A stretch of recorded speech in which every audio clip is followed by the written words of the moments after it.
이제 함께 묵도하심으로 10월 셋째 주일 예배를 시작합니다.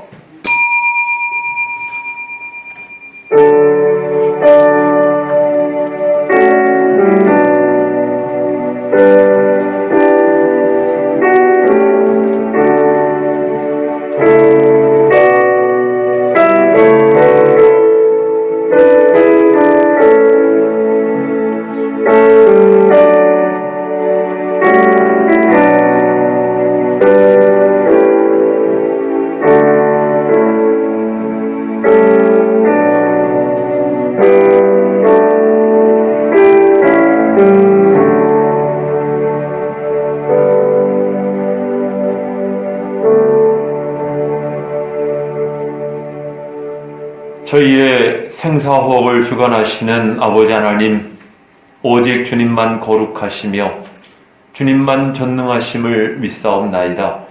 오늘도 주의 이름으로 일컬음을 받은 사랑하는 성도들, 주의 존전에 모여 주의를 거룩하게 지키며 하나님께 합당한 찬양과 경배와 영광을 돌려드리옵나이다. 이 자리에 성령께서 임재하여 주시고 저희의 심령을 충만케 하여 주시옵소서. 하늘의 신령한 복이 충만하게 하옵시고 저희의 심령 속에 큰 소망이 넘치는 귀한 예배 되어지기를 원하옵나이다. 이 예배 가운데 주님 홀로 함께 하시고 영광 받아 주시기를 믿사오며 예수님의 이름으로 감사하며 기도하옵나이다. 아멘. 우리 신앙 고백하십니다. 나는 전능하신 아버지 하나님, 천지의 창조주를 믿습니다. 나는 그의 유일하신 아들 우리 주 예수 그리스도를 믿습니다.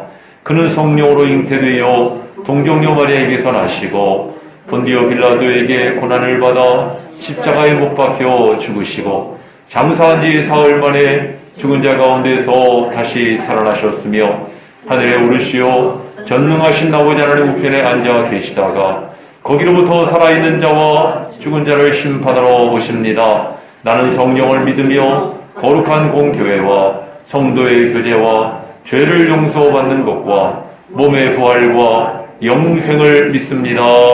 아멘. 우리 29장 찬양하시겠습니다.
성시교독은 76번입니다.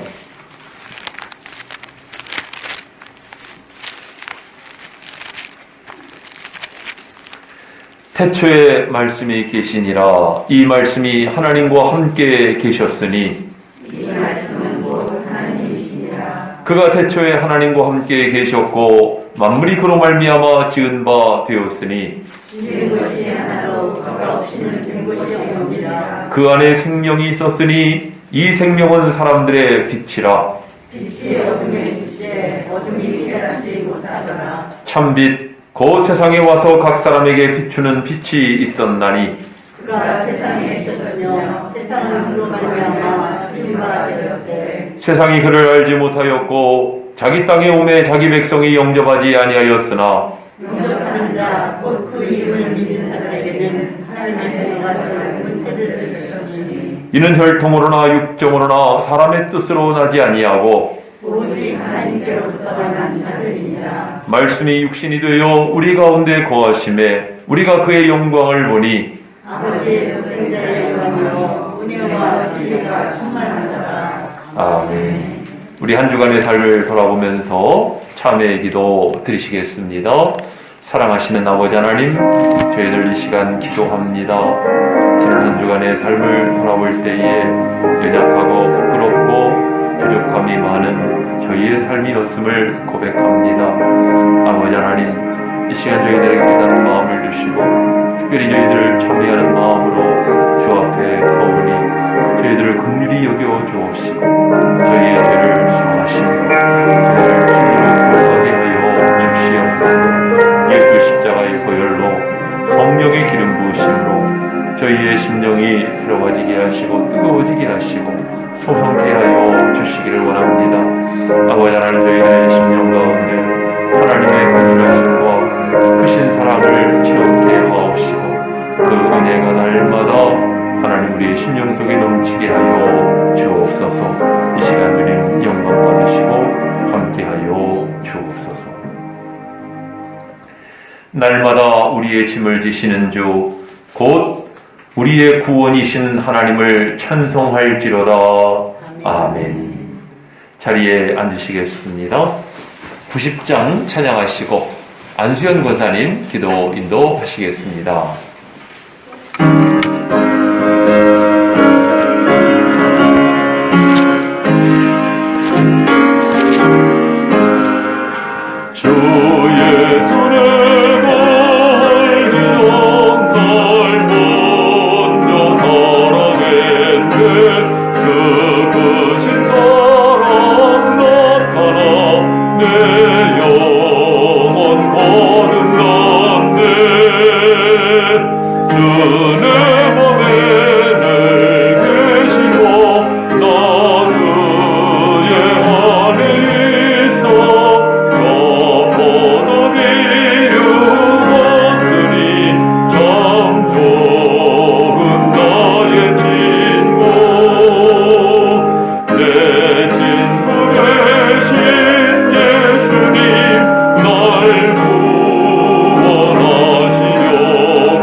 기도하시겠습니다. 만복의 근원이 되시고 우리들의 생사와 화복을 지담하여 주시는 참 좋으신 하나님 아버지, 세상 가운데 살다가 오늘 거룩한 주일 주의 전으로 인도하여 주심을 감사드립니다. 한 사람 한 사람 기억해 주시고 하늘의 신령한 복과 이 땅에 기름진 것으로 충만케 하여 주옵소서. 우리의 불의함을 오직 긍휼로 덮어주시고 또한 우리의 죄악을 기억하지 아니하시는 사랑의 하나님, 맡은 자의 구할 것은 충성이라 하였사오니 우리의 맡은 바 직분과 사명을 잘 감당케 하셔서 몸된 교회를 섬기고자 하는 거룩한 헌신의 열정을 품는 권속들 되게 하여 주옵소서. 오늘 귀한 말씀 전하실 이상철 목사님, 영육간의 강건함으로 늘 함께하여 주시고 오직 살아계신 하나님의 말씀과 영광만이 나타나는 귀한 시간 되게 하시고 우리는 또한 아멘으로 화답해 하셔서 하나님의 말씀이 우리 삶 속에서 풍성해지기를 원합니다. 이제 새로운 교회를 아버지께서 더욱 사랑하시사 교회로서의 목적과 할 일을 다하게 하시며 교회가 해야 할 빛과 소금의 사명을 다하게 하시옵소서. 이 시간 기도하옵기는 사랑하는 이상희 권사님과 유가족들에게 하나님의 크신 위로하심이 계실 줄 믿사오며 이 모든 말씀 예수님 이름으로 기도드립니다. 아멘.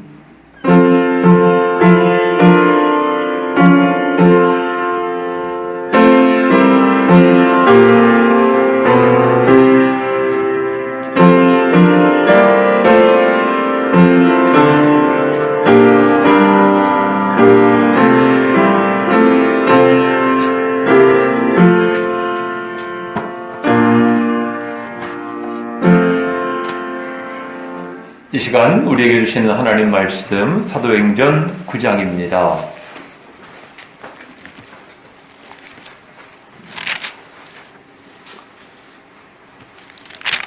사도행전 9장 17절로 22절까지 말씀을 교독하시겠습니다.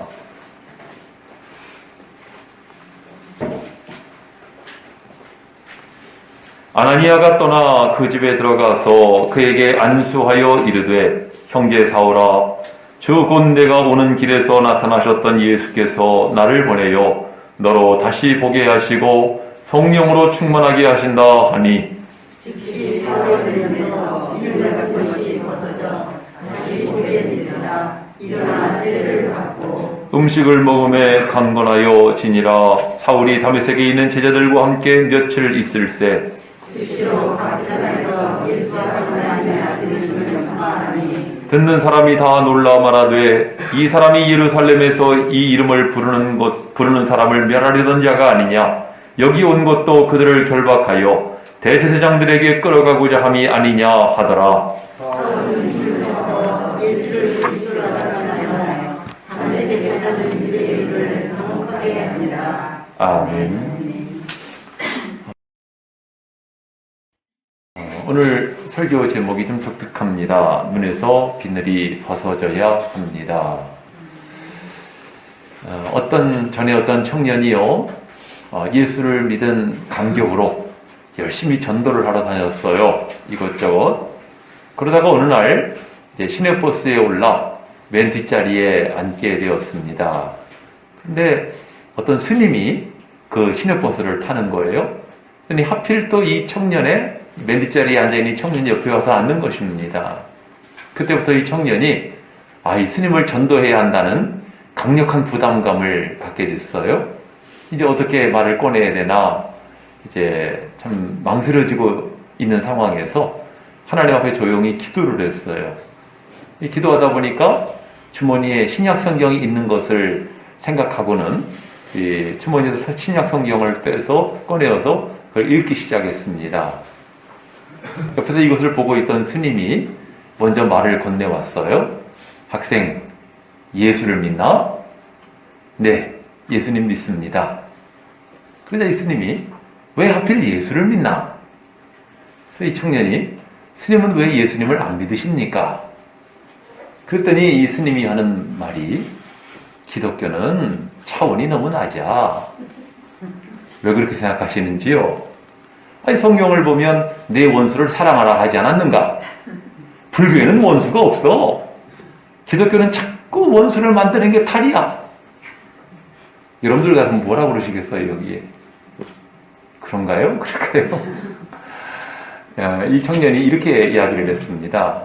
그러면 스님은 지금까지 살아오시면서 마음에 맺힌 사람, 부담스러운 사람, 피하고 싶은 사람, 내 마음에 상처를 입힌 사람이 한 사람도 없으셨나요? 그런 사람이 어떻게 없을 수가 있나? 그러자 때는 이때다 싶어서 이 청년이 이렇게 이야기를 했습니다. 그것이 바로 원수입니다. 성경은 있는 원수를 없다고 하지 않습니다.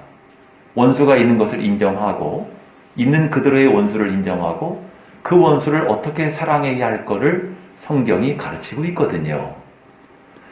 예수님이 이 땅에 오신 목적도 하나님과 원수된 인간을 위해서라고 성경은 말씀하고 있습니다. 여기까지 이야기를 했던 이 스님이 알았네, 그만하게. 그래서 거기까지 이야기가 진행됐다는 것인데요. 이 청년이 나중에 이제 바로 지구촌 교회를 담임하셨던 이동원 목사님, 지금은 은퇴하셨죠? 예, 목사님이 되셨는데요. 여러분들 이 청년과 스님과의 대화에서 우리가 깨닫게 되는 것은 기독교가 보는 관점과 불교가 보는 관점은 확실히 다르다 하는 것을 느끼게 되는 것이지요. 세계의 거대 종교라고 일컬어지는 불교나 이 가톨릭은요, 대의적이고 대통합적인 관점에서 이제 포용하고 품어안는 그런 종단인 것으로 알려져 있어요. 특히 이제 뭐 이 가톨릭이나 이 불교를 보면은 뭐 원수도 없고 미움도 없고 또 선도 없고 악도 없고, 그렇죠? 세계 평화, 극락 정통 이런 것을 추구하는 그런 모습인 것을 볼 수가 있습니다. 반면에 이슬람 극단주의자들은 또 반대로 원수들은 다 처단해야 되고 특히 자기에게 거슬리는 이방인들은 다 없애버리는 것이 신의 뜻이다. 그래서 여기 아주 열심을 내는 걸 볼 수가 있지요. 우리 기독교는 어떻습니까? 우리 기독교는 이 청년의 말과 같이 원수가 있는 것을 인정하고 그 원수를 사랑해야 할 것을 가르치는 역설적 종교인 것입니다. 이 역설적 사랑이라고 하는 것은요, 우리가 뭐 노력을 하고 애를 쓴다고 돌을 닦는다고 되는 것은 아니지요. 우리가 영적으로 근본적으로 변화될 때 가능한 것입니다. 여러분들이 영적 세계라고 하는 것은요, 마땅히 미워해야 할 자를 미워하고 사랑해야 할 자를 사랑해야 한다는 것이에요. 예수님이 이런 모습을 우리에게 보여주지 않으셨습니까? 이것이 바로 이 기독교가 다른 종교와 다른 점인 것입니다. 그래서 이 시간에는 우리가 이런 좀 더 근본적이고 본질적이고 영적인 문제들을 함께 생각해보는 기회를 갖고자 합니다. 하나님께서 저와 여러분에게 큰 은혜 부어주시기를 원합니다. 오늘 본문은요, 청년 사울이 어떻게 변화되었는가, 될 수 있었는가 하는 것을 우리에게 보여주고 있지요. 여러분들 이 오늘 본문이 들어있는 이 사도행전 9장 1절을 보시면은 사울이 주의 제자들에 대해서 여전히 살기와 위협과 살기가 가득했다. 이렇게 시작을 하고 있어요. 여러분들 이 말씀은 사도행전 7장과 8장으로부터 이어지는 내용인데요. 사도행전 7장을 보시면은 스데반 집사님의 순교 사건이 기록되어 있지요. 스데반 집사님이 전하는 복음을 듣기 싫어하던 이 무리들이 이제 스데반 집사님을 돌로 쳐 죽이게 되었는데 그때 자기들의 옷을 벗어 사울이라 하는 청년의 발 앞에 두었다. 그러니까 사울이 증인 역할을 했다는 이야기입니다. 다시 말하면 사울 역시 스데반 집사님을 돌로 쳐 죽이는 것을 증인 역할을 했다는 것이고요. 그래서 8장 1절을 보시면 사울은 그가 죽임당함을 마땅히 여기더라. 이렇게 시작을 해요. 나아가 스데반 집사님의 순교 사건을 기점으로 예루살렘 교회에 대대적인 박해가 일어나게 되지요. 그래서 그 앞잡이 역할을 한 사람이 사울인데요. 사울이 이제 사람들을 이끌고 예루살렘의 각 집을 수색하여 가지고 믿는 남녀 성도를 끌어다가 옥에 넘기는 일을 하게 되었어요. 그래서 이 예루살렘 교회, 크게 부흥했던 교회였는데 순식간에 저마다 다 각처로 도피해야 되는, 흩어져야 하는 상황에 직면하게 된 것입니다. 이런 가운데 오늘 바로 이제 지금 소개해드린 9장 1절, 사울은 여전히 주의 제자들에 대해서 살기와 위협이 가득했다는 것입니다. 여러분들, 사울은 이때만 해도 이것이 하나님을 위하는 것이라고 생각을 했어요. 오늘날도요, 교회를 보면은 하나님을 위하노라, 교회를 위하노라 하면서 위협과 살기가 등등한 사람들이 가끔 있습니다. 하나님을 위하는 일인데, 교회를 위하는 일인데 왜 그렇게 살기가 등등한지 그런 사람이 있는 것을 보게 되는데요. 여러분들, 사울이 왜 이렇게 됐을까요? 그가 지금까지 배워왔고, 또 그가 사랑하고 있고, 또 그가 지키고자 하는 그 율법, 그 하나님의 율법을 나사렛 예수라고 하는 그 이단의 도당들이 파괴하고 있다고 확신했기 때문이에요. 저런 것들은 없애버려야 돼요. 감히 하나님의 율법을, 이런 거죠.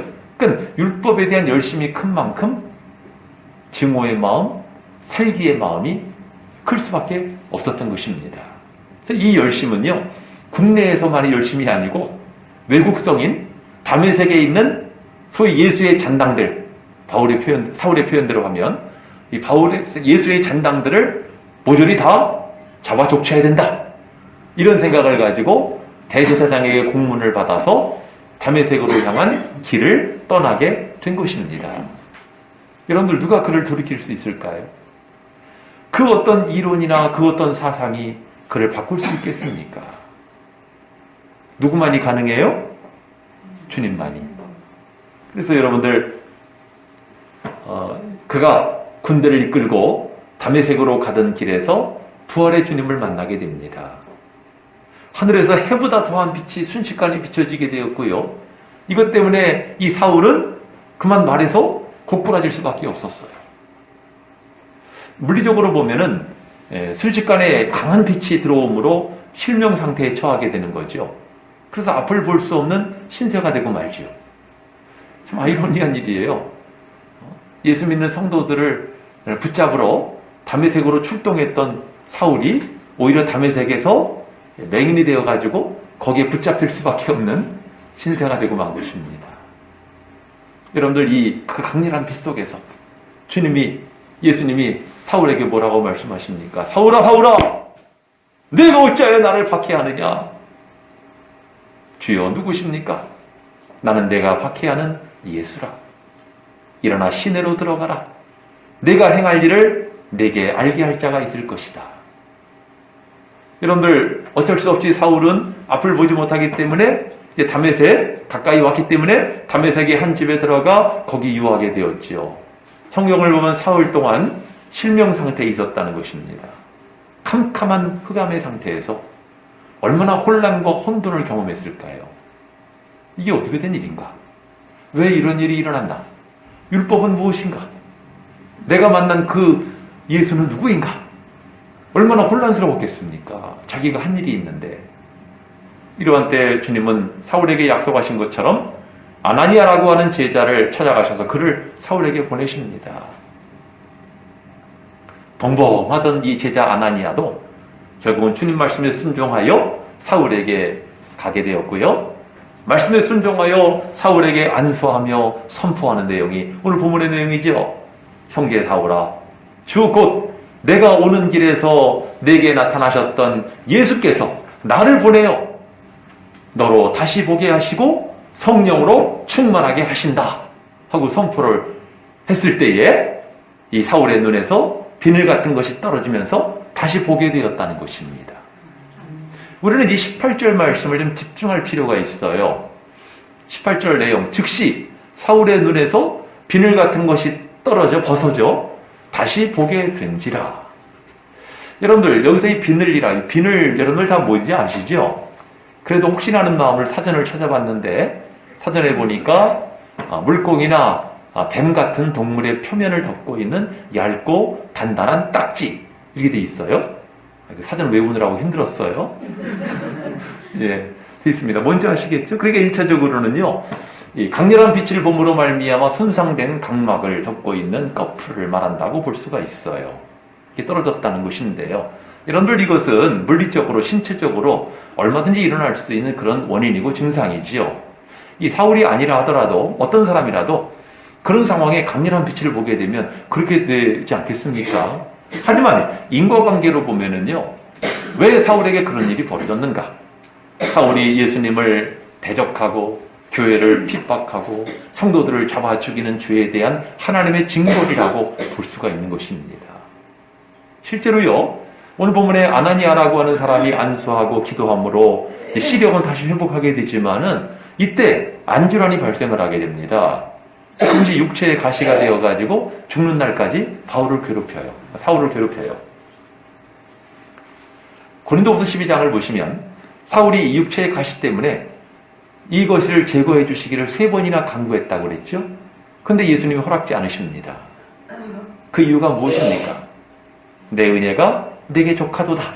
이런 내 능력이 너희 약한 데서 온전하여 짐이라 그러셨단 말이에요. 여기는 두 가지 우리가 이유를 찾아보게 돼요. 하나는요, 사울에게 있었던 이 육체의 가시, 이것을 통해서 자기가 지난날 예수님을 대적하고 교회를 핍박했다라고 하는 그런 자신의 그 죄책, 이것을 기억하게 되고 그러면서 하나님 앞에 겸허해질 수 있었다는 것입니다. 또 한 가지는 뭐예요?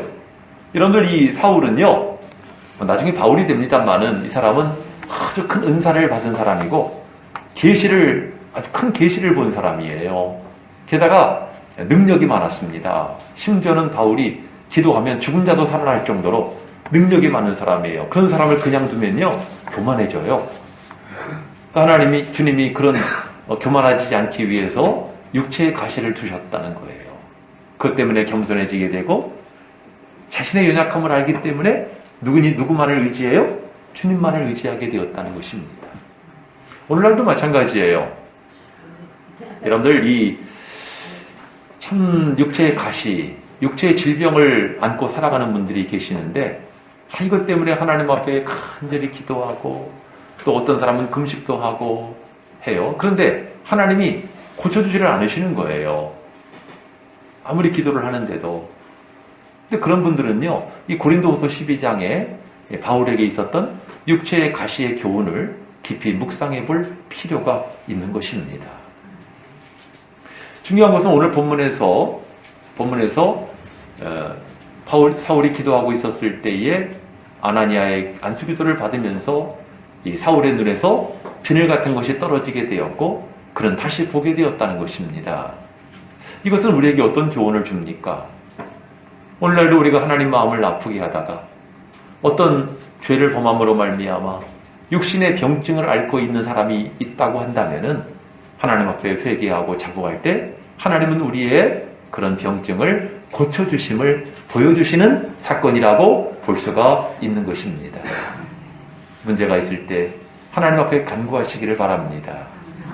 주님은 우리의 모든 문제를 해결하시는 분이심을 믿습니다. 두 번째는요, 눈에서 비늘이 벗어졌다라고 하는 것은 소위 영적 무지로부터의 벗어남이라고 볼 수가 있어요. 영적인 무지라고 하는 이 비늘, 이것이 벗겨진 것이지요.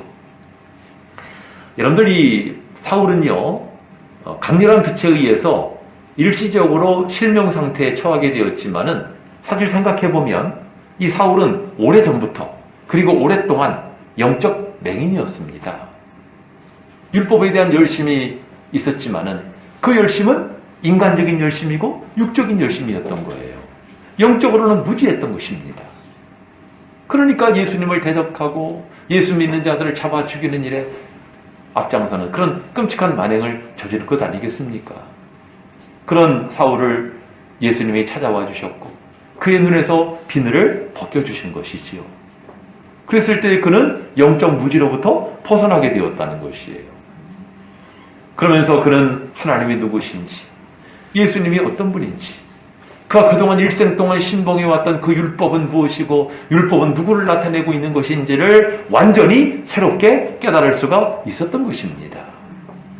여러분들, 복음서를 보면은요, 예수님이 많은 소경을 고치신 사건이 기록되어 있죠.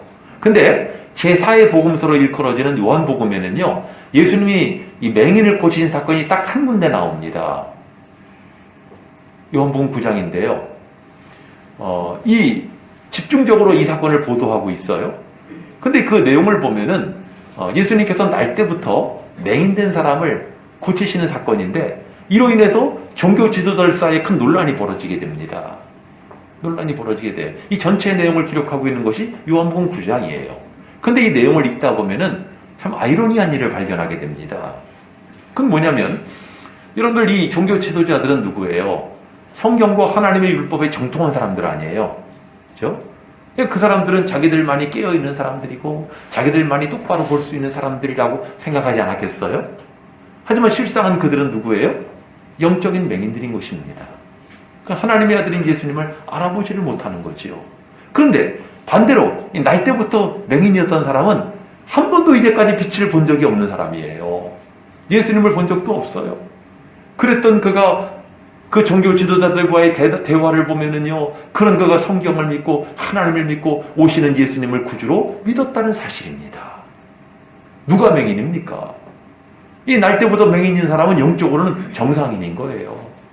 완전히 뒤바뀌어 있는 것입니다.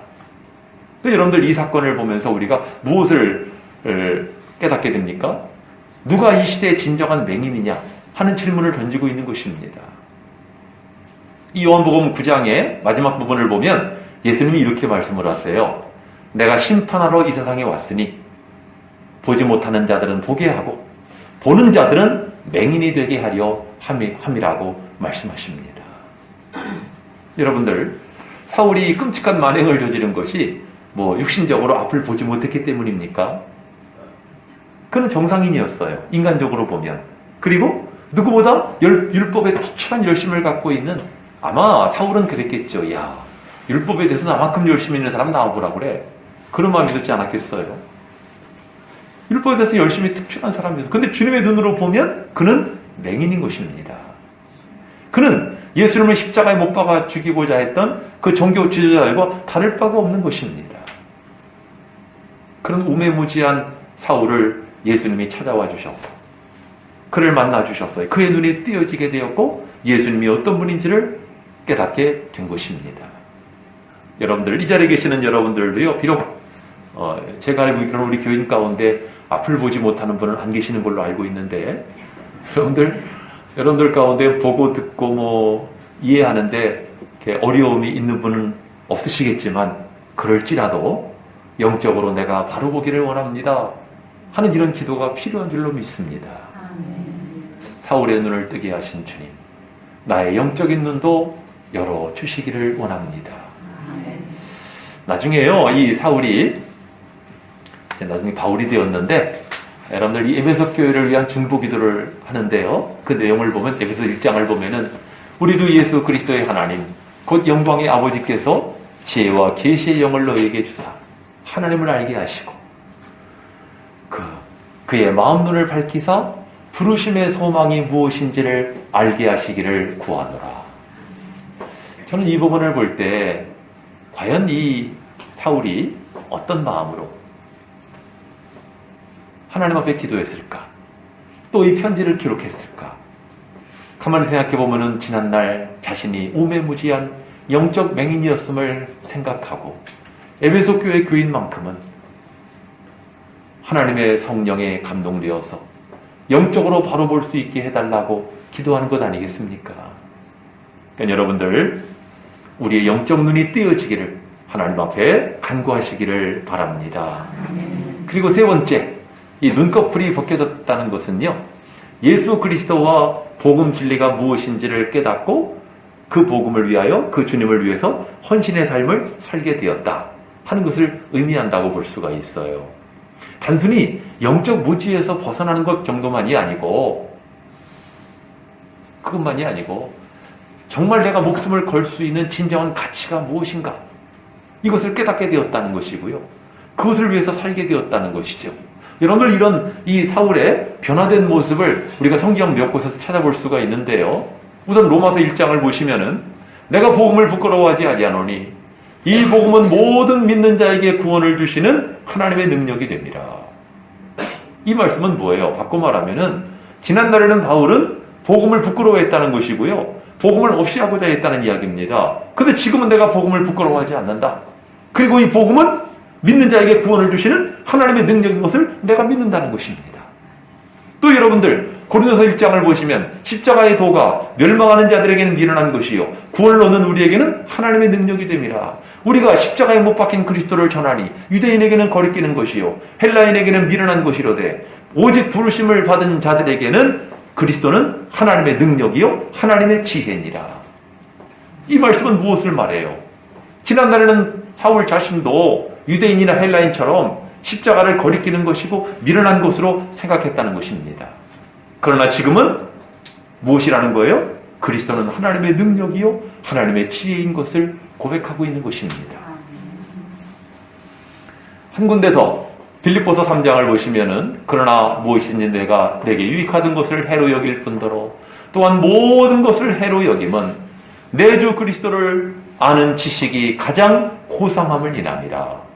내가 그를 위하여 모든 것을 해로 여기고 배설물로 여김은 그리스도를 얻고 그 안에서 발견되려 함이라고 그랬어요. 아멘이죠. 여러분들, 예수 그리스도, 이 사울에게는 그 무엇보다도 가장 귀하고 보배로운 보화였던 것입니다. 지난날에는 자기가 가진 율법, 이게 최고라고 생각을 했는데, 율법적인 의만이 최고라고 여겼는데, 그 모든 것들을 지금은 뭘로 본다는 겁니까? 쓰레기로 본다는 것이고 배설물로 본다는 것입니다.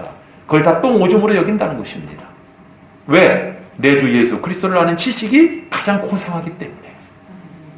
그러니까 여러분들 이 모습을 보면은 이 사울은요 단순히 신체적으로 눈이 회복되었다 하는 정도만이 아니라 영적인 무지로부터 탈출했다는 것 정도만이 아니라 복음이 얼마나 귀한 것인지, 예수 그리스도가 얼마나 귀한 분인지를 깨닫게 되었다는 것입니다. 깨달을 뿐만 아니라 그 복음을 내가 소유하기 위해서 내게 중요했던 그것들 다 내가 똥오줌으로 다 버려버리고 오직 그 복음과 예수 그리스도를 얻기 위해 내가 달려가게 되었다는 것이에요. 여러분들 참 부러워요. 참 고귀하고요. 참 아름답습니다. 그는 이렇게 선포합니다. 오직 내가 그리스도 예수께 잡힌 바 된 그것을 잡으려고 달려가노라. 저는 이 말씀을 보면은 제가 이 학생회 시절에요 수련회를 가가지고 레크레이션을 했는데 수건 돌리기라는 게임이 있어요. 아시나요? 둥그렇게 앉아가지고 한 사람이 수건을 갖고 이제 막 돌다가 아무도 모르게 어떤 사람 뒤에 이제 되게 자기 마음에 드는 사람 뒤에다 딱 놉니다. 그리고 그 사람이 한 바퀴 도는 동안에 그 사람이 그거를 인지를 못하면 그 사람이 벌칙을 받아야 되는 거예요. 그러니까 내 뒤에 수건이 있으면 잽싸게 그걸 들고 뛰어가서 나에게 수건을 놓은 그 사람을 타치를 해야 돼. 그래야 내가 살아요. 아, 모르시나요?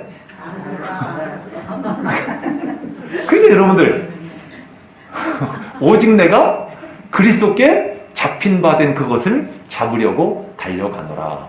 물론 수건 돌리기 게임은 아니지만 자기를 사로잡으신 주님을 잡기 위해서 달려갔다는 것입니다. 여러분들 이것이 최고의 인생이 아니겠습니까? 지금까지 여러분들 이 눈의 꺼풀이 벗어진, 눈에 이 비늘이 벗어진다 하는 이 세 가지 차원을 여러분들에게 소개해 드렸어요. 하나는 육체적인 차원, 또 하나는 영적인 차원, 또 하나는 소명적 차원이지요. 자, 그렇다면 우리 눈에서 어떻게 이 비늘이 벗어질 수 있을까요? 역시 세 가지로 여러분들에게 소개해 드리는데요. 그 첫째는 하나님의 은혜예요. 한번 따라해 보십시다. 하나님의 은혜입니다. 여러분들 신약 성경이 모두 27권인데 이 27권 가운데 이 바울이 쓴 성경이 13권이에요. 절반가량이 되죠. 근데 이 절반이 13권의 성경이 다 편지 아닙니까? 바울이 쓴 편지예요. 근데 내용을 보면은 항상 첫 부분이 똑같아요. 바울은 모든 어떤 개인이든 교회든 편지를 쓸 때마다 첫머리에 똑같은 이야기를 해요. 하나님의 뜻으로 말미암아 그리스도 예수의 사도된 나 바울은, 그러니까 바울이 사도가 된 것은 누구의 뜻으로 말미암았다는 것입니까? 하나님의 뜻으로. 하나님의 뜻으로 사도가 되었다. 고린도서 15장에 보면은 그런즉 나의 나 된 것은 하나님의 은혜라고 고백을 합니다. 여러분들이요 예수를 알고 믿고 이 자리에 와 계시는 것 하나님의 은혜임을 기억하시기 바랍니다. 이런 재미있는 얘기가 있어요. 천국문이 있었고 천국문 옆에 안내석이 있었는데, 오늘도 우리 예배에 들어오면 안내위원들이 계셨잖아요. 안내석이 있었는데 거기 우리 베드로 사도님이 앉아 계셨어요. 근데 어떤 아주 잘 차려입은 남자가 와서 초인종을 누르더래요. 그 베드로가 안내석에 앉아 있다가 일어나서 무엇을 도와드릴까요? 그랬더니 천국문에 들어가고 싶습니다. 그러더래요. 그래서 베드로가 그랬대요. 천국문에 들어오시려면 1000포인트를 획득하셔야 됩니다. 요즘 포인트 시대 아니에요? 포인트 획득해야 됩니다. 그래서 이 남자가 아주 자신있게, 자신 있습니다. 제가요, 세상에 있을 때 내가 시정활동을 통해가지고 지역사회에 얼마나 공헌을 했는데요. 게다가 제가요, NGO 활동을 위해서 매년마다 거액의 기부금을 낸 사람입니다. 그리고 제가 이 사회에서 25년간이나 봉사단체 회장을 했던 사람이에요. 그러자 이 베드로가 말하기를, 참 대단하십니다. 1포인트 얻으셨습니다. 그러자 이 사람이 깜짝 놀라서 그다음부터 이제 계속 말을 이어가는 거죠. 제가요, 아내하고 결혼해가지고 45년을 결혼 생활을 했는데 행복하게 살았습니다. 가정을 위해서 제가 충실했습니다. 자녀를 낳아가지고 자녀를 키우면서 자녀를 위해서 뒷바라지를 하고 내가 자녀들과 함께 시간을 보내면서 그들을 잘 키워가지고 지금 제가 그 아이들이 사회적으로 성공한 삶을 살고 있습니다. 그러자 이 베드로가 아주 대단하십니다.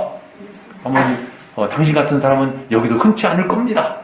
그러면서 또 1포인트 얻으셨습니다. 그러자 이 남자가 땀을 뻘뻘 흘리면서 이제 흥분하기 시작한 거예요. 제가 세상에 있을 때 교회를 얼마나 열심히 나갔는데요. 게다가 교회도 열심히 나갔고요. 제가 성가대 활동도 했고요. 제가 20년간이나 주일학교 교사로 봉사한 사람입니다. 그러자 아주 대단하십니다. 또 1포인트 얻으셨습니다. 이제 997포인트만 더 얻으시면 됩니다. 그러자 이 남자가 그 자리에 털썩 주저앉아가지고 망연자실하게 앉아있더니 갑자기 무릎을 꿇고 이렇게 이야기를 했어요. 저는 아무것도 아닙니다. 다 하나님의 은혜였습니다. 제가 자랑할 것은 예수님을 믿는 믿음밖에 없습니다. 그러자 베드로가 빙그레 웃으면서 그를 쳐다보더니 축하드립니다. 방금 1000포인트 얻으셨습니다. 이 이야기가 어떤 교훈을 줄까요? 여러분들, 우리가 주님을 위해서 이런저런 봉사하는 거 다 귀하지만요, 하나님의 은혜에 비하면 아무것도 아니에요. 그거 우리가 구원을 받는 것은 여러분들이 교회에서 무슨 봉사를 하고 그렇게 했다고 구원을 받는 것은 아닙니다. 하나님의 은혜로 구원을 받는 거예요. 우리는 이 단순한 사실을 잊어버릴 때가 얼마나 많은지 몰라요. 사울의 눈에서 비늘이 벗어진 것은 전적으로 하나님의 은혜입니다. 다음으로 두 번째는요, 바울의 눈에서 비늘이 벗어질 수 있었던 비결은 예수님을 만났기 때문이에요. 여러분들, 이 사울은요, 성경에 기록된 것처럼 그는 폭행자죠. 비방자예요. 그리고 살인자예요.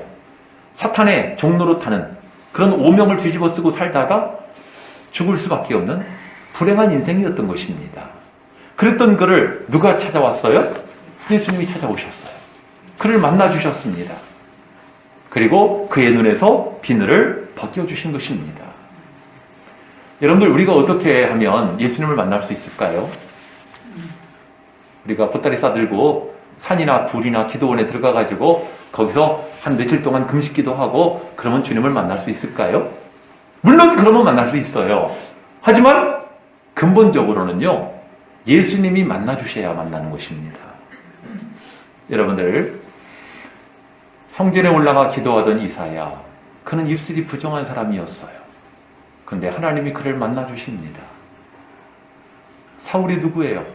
예수님을 박해했던 사람이에요. 그런 사울을 예수님이 만나주십니다. 예수님을 만나게 되었을 때 그의 눈에서 비늘 같은 것이 떨어질 수가 있었던 것이고, 그제서야 비로소 주님의 누구신지를 깨달을 수가 있었던 것입니다. 여러분들, 그는 디모데전서에서 이렇게 고백을 해요. 나를 능하게 하신 우리 주께 내가 감사함은 나를 충성되이 여겨 내게 직분을 맡기시니, 내가 전에는 폭행자요, 비방자요, 살인자였지만은 도리어 긍휼을 입은 것은 내가 믿지 아니할 때 알지 못하고 행하였습니다. 여러분들, 이 말씀을 자세히 한번 생각해 보세요. 예수님께서 이 사울을 이 충성된 주님의 직분자로 세우신 것, 사도로 세우신 것은 바울이 충성된 일을 했기 때문이라는 것입니까? 바울이 무슨 충성을 했는데요? 바울은 율법에 대한 열심을 가지고 예수 믿는 사람들을 잡아주는 죽이는 데 앞장선 사람입니다. 그의 열심은 잘못된 것이죠. 하지만 예수님은 그럼에도 불구하고 그 잘못된 열심에도 불구하고 율법을 사랑하는 그 열심을 가지고 행한 그 충성을 보셨다는 것입니다. 충성되게 보셔서 그를 직분을 맡기셨다는 거예요. 여러분들 참 세상에서도요 열심히 있는 사람들이 참 귀하잖아요. 그렇죠? 무슨 일을 해도 그냥 건성건성하고 대충대충하고 눈치나 보면서 하고 얼마나 보기 싫어요. 하지만 무슨 일을 해도 아주 열심히 하는 사람들은 참 아름다워 보이는 것이 인생이에요. 하나님도 마찬가지입니다. 우리는 열심을 갖고 주님을 섬겨야 돼요. 하지만 중요한 것은 잘못된 열심이 아닌 옳은 일에 열심을 내야 되겠지요. 여러분들에게 인생의 목적이 무엇입니까? 하나님께 인정을 받는 것이지요. 사람에게 인정을 받기보다 하나님께 인정받기를 사모하시기 바랍니다. 마지막 세 번째로는 성령의 충만함을 받았을 때 그의 눈에서 비늘이 벗어질 수가 있었어요. 이 본문의 내용을 자세히 보세요. 이 아나니아가 하나님 주님 말씀에 순종하여서 사울에게 가서 사울의 머리에 안수하며 선포했죠. 형제 사울아, 주 곧 내가 오는 길에서 만났던 예수 그리스도께서 나를 보내사 너로 다시 보게 하신다. 그리고 너에게 성령으로 충만하게 하신다. 그랬을 때 즉시로 그의 눈에서 비늘 같은 것이 떨어져 다시 보게 되었다고 그랬어요. 그 예수님을 만났을 뿐만 아니라 성령으로 충만하게 되었을 때 비로소 이 사울의 눈에서 비늘 같은 것이 벗어지게 된 것입니다. 그래서 여러분들 사울은요 나중에 에베소서 5장에서 오직 성령으로 충만함을 받으라고 강력하게 촉구하고 있는 것 아니겠습니까? 사도행전을 보면은 성령 충만을 받은 사람들은 다 눈에 비늘이 벗어진 사람들이에요. 그렇기 때문에 그들은 천국 공동체를 이룬 것 아니겠습니까? 남녀가 서로 뜨겁게 사랑하면은 눈에 뭐가 껴요? 콩깍지가. 그죠? 근데 살다 보면 콩깍지가 벗어지게 되죠. 콩깍지가 벗어지면 어떻게 되죠? 티격태격 싸우기 시작하죠. 그 다음부터. 근데 우리 눈에 비늘이 벗겨지면 우리는 천국 공동체를 이루는 줄로 믿습니다. 여러분들 비늘이 벗겨지기를 간구하시기 바랍니다. 바울과 같이 육체의 질병에서 벗어나기를 원하고 나아가 영적인 무지로부터 벗어나기를 원하고 예수 그리스도와 참 복음이 무엇인지를 깨닫고 헌신하는 삶을 사시기를 바랍니다. 이를 위해서는 세 가지를 말씀을 드렸죠. 먼저는 하나님의 은혜. 모든 것이 하나님의 은혜예요. 하나님의 은혜를 의지하시기 바라고요. 두 번째는 주님을 만나시기를 바랍니다. 세 번째는 성령으로 충만함을 사모하시기 바랍니다. 여러분들이 간구하고 사모하고 기도할 때 바울과 같이 사울과 같이 여러분들의 눈에서 비늘을 벗겨주시고 여러분들을 새롭게 하실 줄로 믿습니다. 이 귀한 은혜를 체험하시는 우리 새로운 교회 교우님들 예배드리시는 여러분들 다 되시기를 주의 이름으로 축원합니다. 우리 찬송 부르시겠습니다. 366장 부르시고 결단의 기도 드리시겠습니다.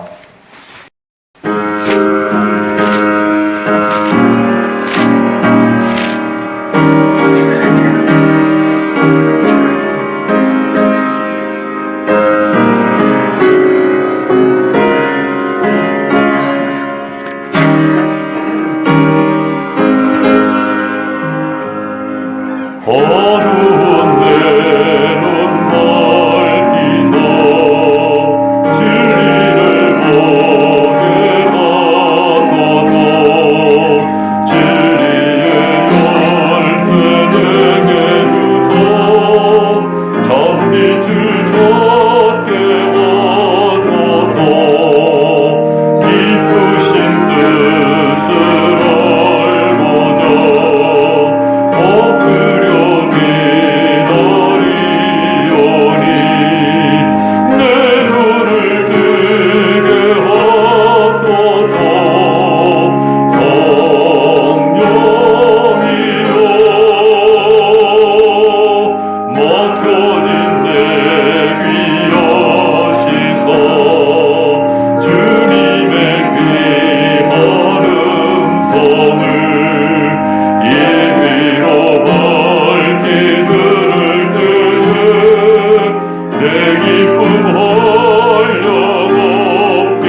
은혜를 체험키를 원하고 참 주님을 바로 깨닫기를 원하옵나이다.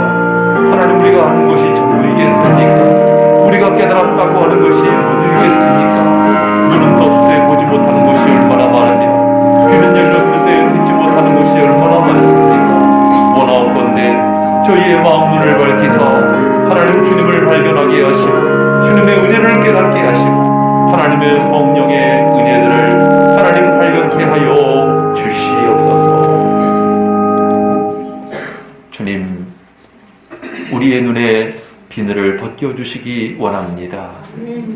우리가 눈은 떴으나 보지 못하는 것이 너무나 많고 우리의 귀는 열렸으나 듣지 못하는 것이 너무나 많습니다. 하나님, 저희는 불완전한 인생입니다. 하나님이 보게 해주셔야 볼 수 있는 줄로 믿사옵나이다. 무엇보다 신령한 하나님의 은혜를 깨닫게 하여 주옵소서. 우리에게 말씀하시기를 성령은 하나님의 깊으신 은혜를 깨닫게 하신다 하였사온즉 성령으로 충만하게 하심으로 주님께서 우리에게 주신 은혜를 바로 알게 하시고 깨닫게 하시고 우리에게 주신 그 귀한 복음과 예수 그리스도를 위하여 참되게 살아가며 헌신하는 삶을 살 수 있도록 저희들을 이끌어 주시옵소서. 이 시간도 하나님의 귀한 은혜와 성령의 역사하심이 저희와 함께 하심을 감사하오며 예수 그리스도의 이름으로 감사하며 기도하옵나이다. 아멘. 우리 317장 1절 5절 부르시고 부르면서 헌금하시겠습니다.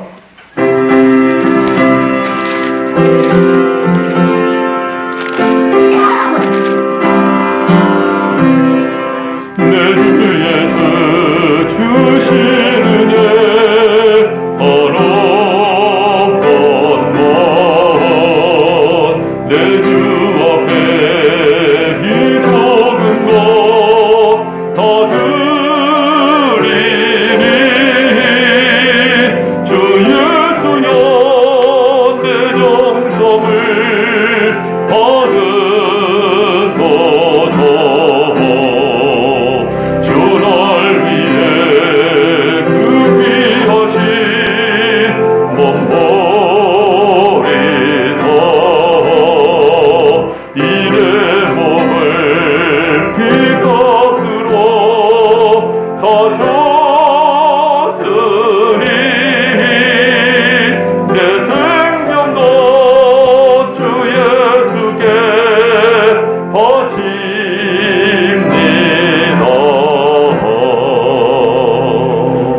기도하시겠습니다. 주님, 하나님의 복 주심을 헤아려 여러 가지 명목의 예물을 이 시간 주 앞에 드리옵나이다.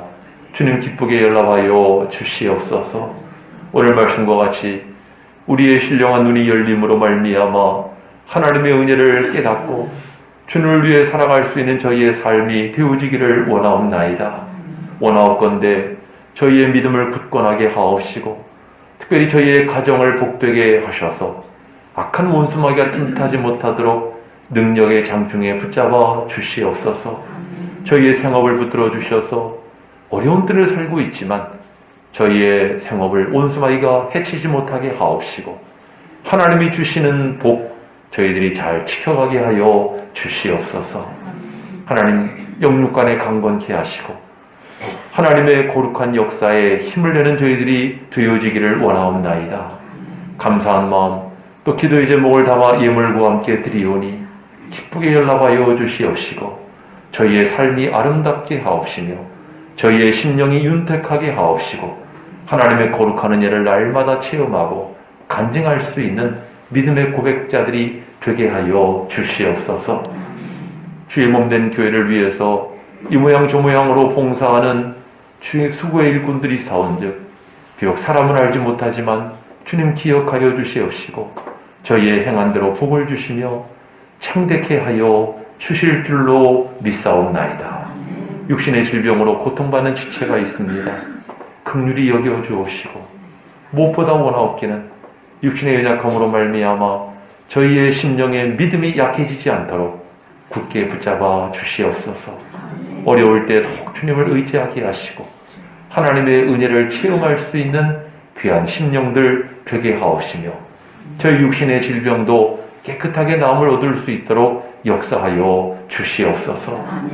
군문에서 군 복무를 하고 있는 우리 자녀들 기억하여 주시옵시고, 주님 또 해외에 나가 있는 우리 자녀도 기억하여 주셔서 머리카락 하나 땅에 떨어지지 않게 하옵시고, 하나님의 능력으로 보호하여 주셔서 하나님의 은혜를 체험하게 하옵시고, 그 범사가 하나님의 은혜 가운데 아름답게 이루어지기를 원하옵나이다.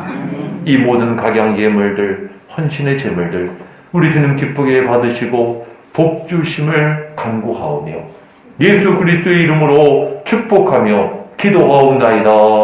아멘. 교회 소식을 말씀드립니다.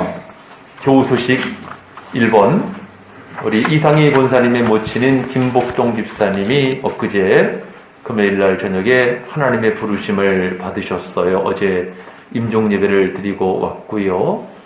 이제 이 예배를 마치고 1시에 출발해서 1시 반에 우리 입관 예배를 드리게 됩니다.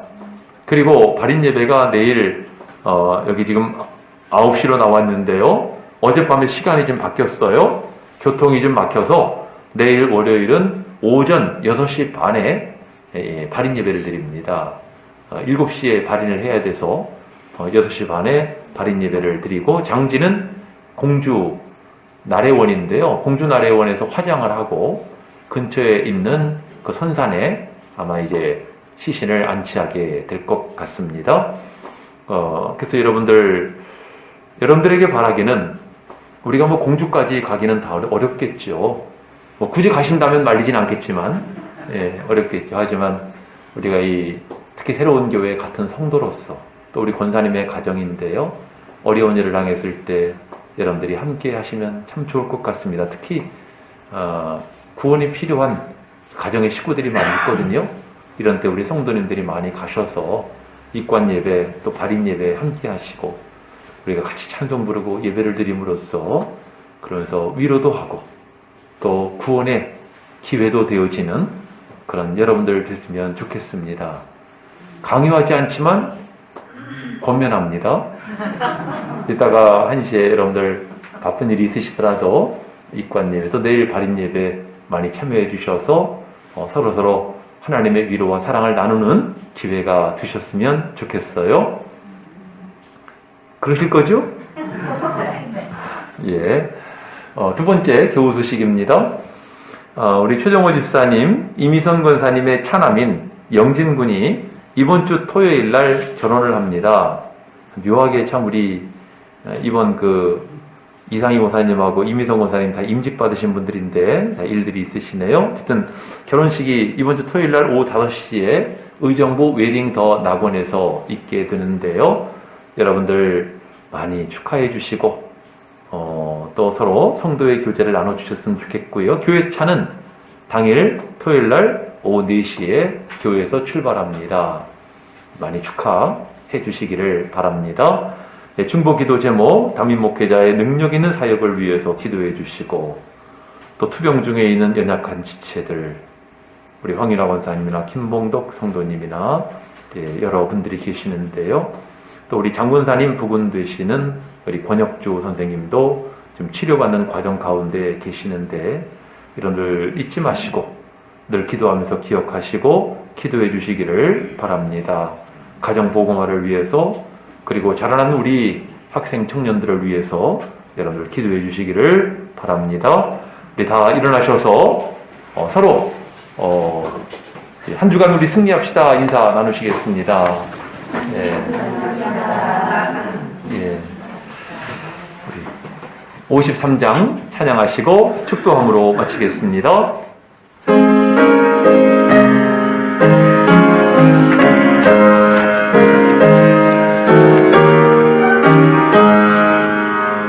동전을 떠나가기 전 머리를 숙일 때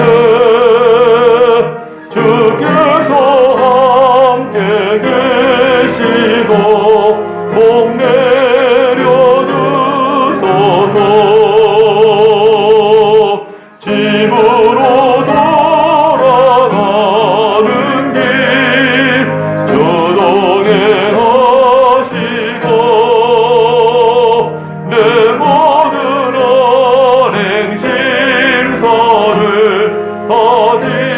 지켜주소서.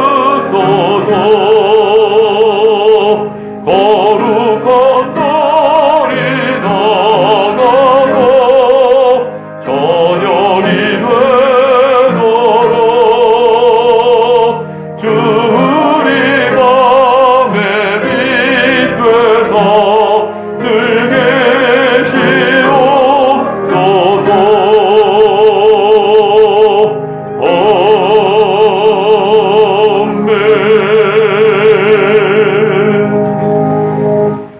지금은 우리 주 예수 그리스도의 십자가 구속의 크신 은혜와 우리 아버지 하나님의 무한하신 사랑과 성령님의 감화, 감동, 교통 충만하심이 우리의 영의 눈이 띄어짐으로 말미암아 심령이 새로워지고 예수 그리스도를 깨닫고 가치 있는 인생을 살아가기로 결단하며 힘쓰기로 다짐하는 이 자리에 함께한 모든 주의 권속들 가운데 지금부터 영원토록 함께 하옵시기를 간절히 축원하옵나이다. 아멘.